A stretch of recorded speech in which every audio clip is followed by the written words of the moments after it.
Superbike we Indians together fell in love with. The fastest motorcycle in the world when launched back in 1999.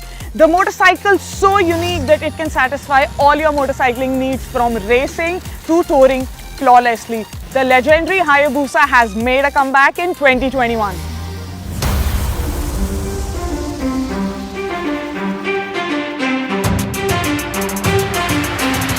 It was a perfect motorcycle. What could have they done to make it better? Well, the only choice that they had was to maybe evolve with time.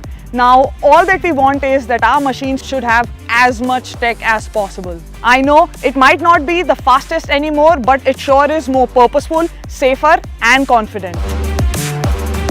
I guess we all know too much about the Hayabusas. We've all seen them, ridden them, if not at least have admired them.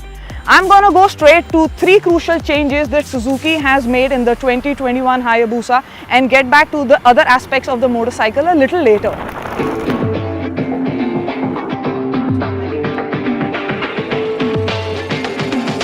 First, the handlebar, they're closer to you, makes you feel more in sync with the motorcycle and comfortable, for this is a hyper tourer.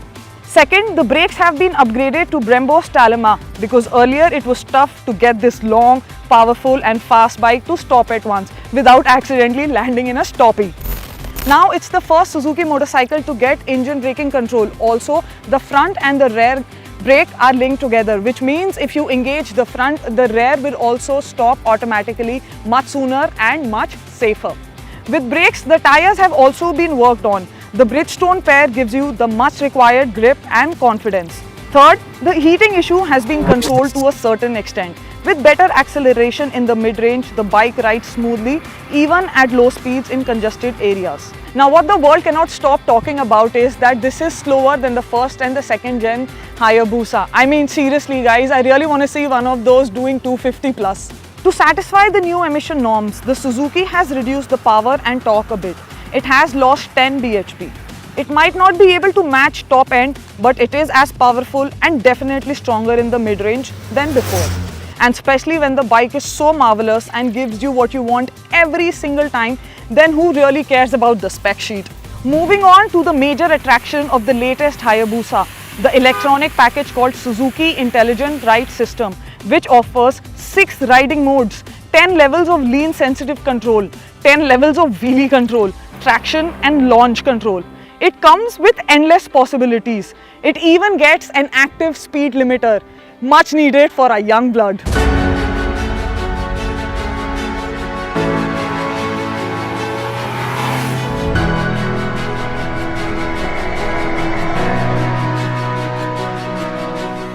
The best thing about Hayabusas are its engine. Smooth and strong power is available at all times.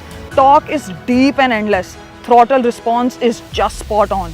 The riding experience is so beautiful that every ride feels like an emotion and is memorable. The size and the shape of the engine is same, 1340cc inline 4-cylinder, but it has been massively reworked. Lighter pistons, connecting rods, new valves, new injection system, new intake system, you name it, and it has been optimized. Additional feature like hill hold control and cruise control only makes its argument stronger and that much easier to ride. The Busa might look voluptuous, but it's very welcoming, even to the new riders. It feels lighter and tighter. Now because this bike is so welcoming and inviting, it's natural to get carried away. So my advice would be, guys, please be responsible and mindful of all your surroundings on the road. There might be a few people who consider few shortfalls in the bike, that is, it is lower than before, you might feel cramped up on long rides. It drinks more fuel and fuel tank capacity is 1 liter lesser.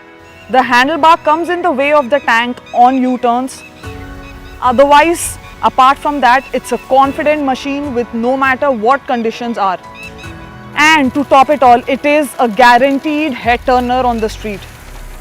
Without ignoring the looks of this magnificent beast, which looks super premium now, I mean, just look at the glow on the bike.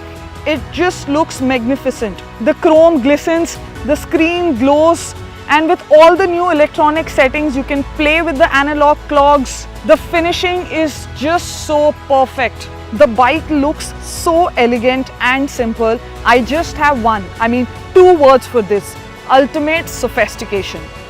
The one and only reason for any motorcycle rider to fall in love with its machine has to be the riding experience, and this one is a pure absolute bliss.